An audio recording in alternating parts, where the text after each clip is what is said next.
viewers for our next short podcast, which is all about the fastest bounce back.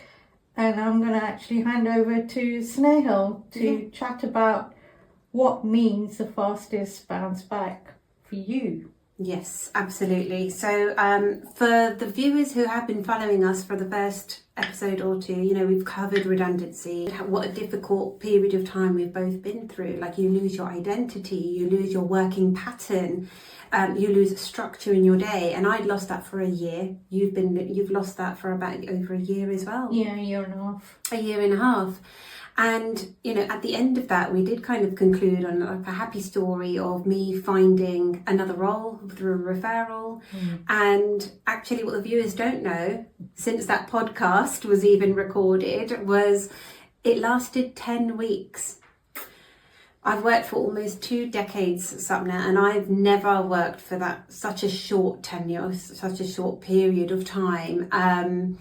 But the reason why I wanted to share this story is because I want viewers out there to know that, a job isn't the be all and end all. I know we've spoken about redundancy. I know we've spoken about such important topics and the impact to your mental well-being, your physical well-being. It's also your self-worth as well. And your self-worth and your self-identity. However, never settle for less than what you're worth, because you and I, as many women out there and men, have worked incredibly hard. And you've worked incredibly hard, you add value, you work with purpose, you work with ethics, everything that you put into your role, you've built that up over time, you've built trust.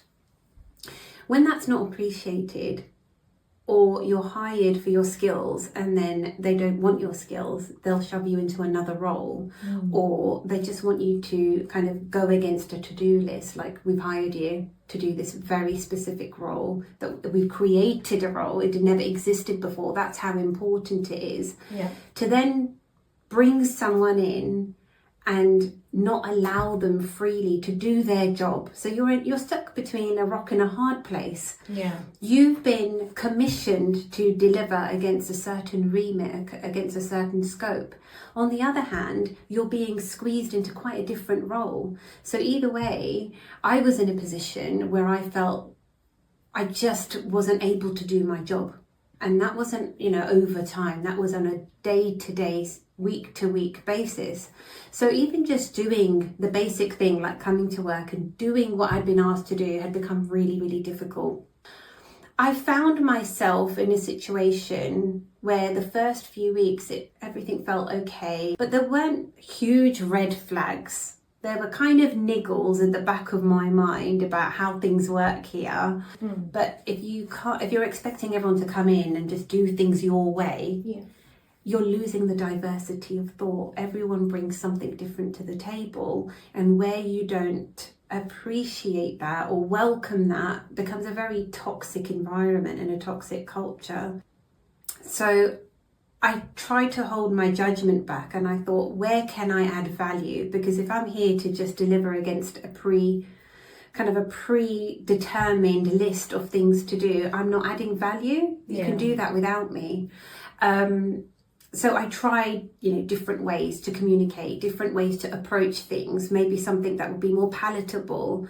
But I started to feel like I'm losing my contribution to all of this. Like, where am I bringing my skills and experience? Did you feel a bit kind of caged in a corner where you couldn't really thrive and have your freedom of thought and thinking?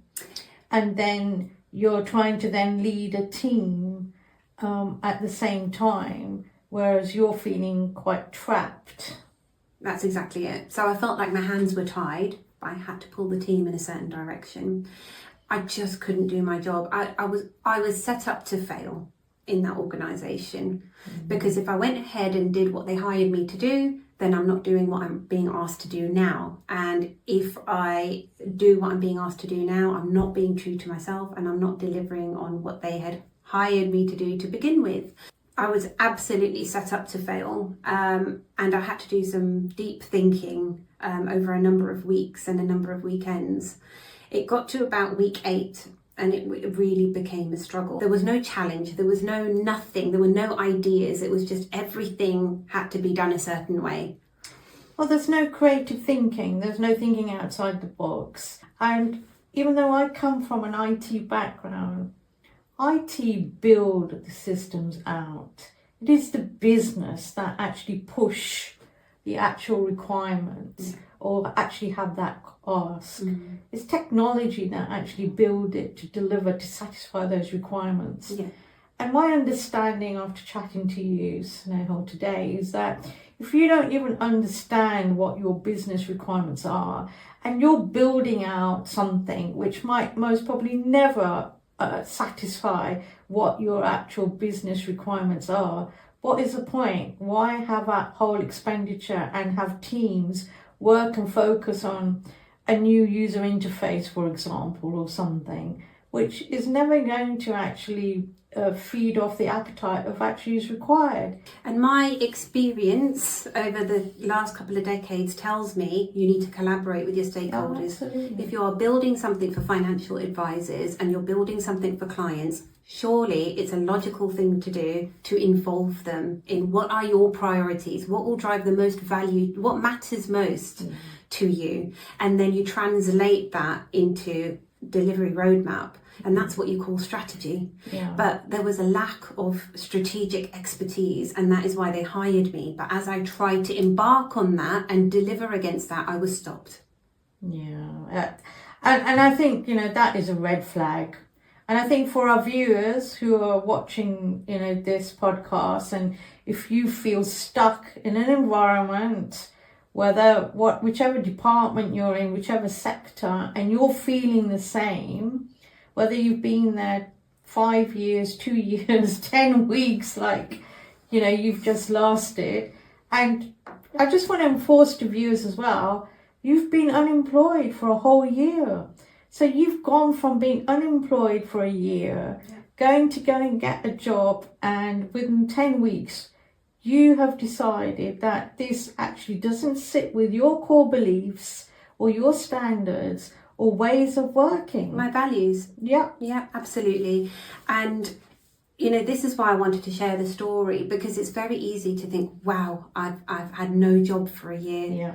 Yeah. I've gone through a lot of things on a personal level at home. It's very easy to just grab hold onto something and think, oh God, I'm just going to hold on to this job because it's taken me so long to get this role, albeit through a referral.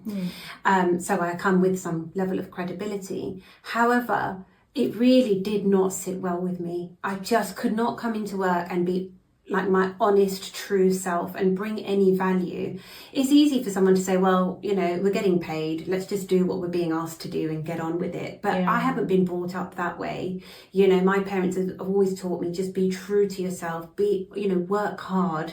And that's just instilled in me from a very young age. So if I feel like I'm not giving my best, or I'm being stopped from giving my best, and I'm not adding value and I'm not really contributing anything, then honestly, they're wasting the money that they've invested to hire me. And I said that in my exit interview. I said, you do not need me. A lot of people out there will have bills, they'll have mortgages, they'll have all kinds of different reasons why they have to hold on to that job. But that mentally starts to actually have an impact on your well-being.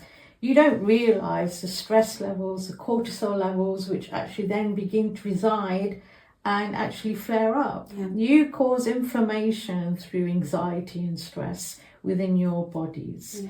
And that's if there's one thing I've learned since I've been not working, how much of that has actually calmed myself down and you're able to think clearer. But if you're in the middle of this where you've got toxic people around you who actually won't listen and won't collaborate, you're causing more of a minefield for your health. And that is the reason why I made a very drastic decision to leave after 10 weeks with nothing else lined up other than a bit of hope. And I felt like, oh God, I'm back to square one. But for me, I just felt I could not keep coming in every single day trying to do a good job and then just being told, stop, we don't need this, we just need you to do this. What was sold to me wasn't what I was experiencing from the very beginning. No. And so that's why week after week I really tried to see the positives. I really tried to collaborate. I adapted my style and my way of doing things to their style of doing things. It's a fast-paced environment, no problem, I'll work faster and I'll navigate the way I need to navigate the role using my experience and skills.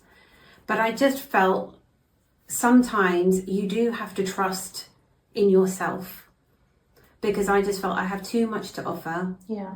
I'm not doing myself any justice. I'm not doing the role any justice. It's not until you get there that you realise this is just not for me. It's not for me, and I don't want to have to be someone else to then be successful here, because I can be myself and be successful somewhere else. Yeah. And I can be true to myself. I definitely think, they didn't want this power struggle. Yeah. Or intellectual power struggle, I would actually say. And I want to actually point out to our viewers as well that you did a very long presentation and preparation for this, because I remember chatting to you about it. They were absolutely blown away by the presentation, and even up until the day, I left, I'm being told that you're really strong strategically. But then when I went to try and execute on my strategy, they wouldn't let me. So it was so difficult, because I had invested so much of my time and energy in a short space of time. And I did think about that, and I thought, you know what, I really have. But do I want to spend another 10, 12 months investing even more? Yeah. And then actually impacting my own well-being, my own ambitions and my own future for the sake of a company that doesn't really value me in the way that they said they did? Yeah. Do I want to do that for any longer than the 10 weeks that I've already given them of myself? And the answer was no. Yeah. Well, I can't blame. I was very shocked. I mean, I was really shocked, but also upset, because I know how hard it is, out there in the market. And, the other personal things which have been ongoing, around us and circling like sharks, basically. So, but there is a bounce back here, which is just incredible. And I think our viewers need to actually understand that whole point of hope and resilience. Absolutely. And that strength, that inner strength in you, Snehal, where you had another referral and you managed to get another job within, 3 weeks? Yes. So actually, what happened is when I resigned, it happened very drastically. I had made a decision in the space of an hour. It wasn't something I was thinking about over the weeks. I was struggling, for sure. I wasn't happy. That was quite obvious. But I wasn't thinking about resigning. It's only after one conversation I had, and I thought, it's not going anywhere. Right, they're going to allow this type of behaviour to continue, and this type of culture is accepted here. I can't.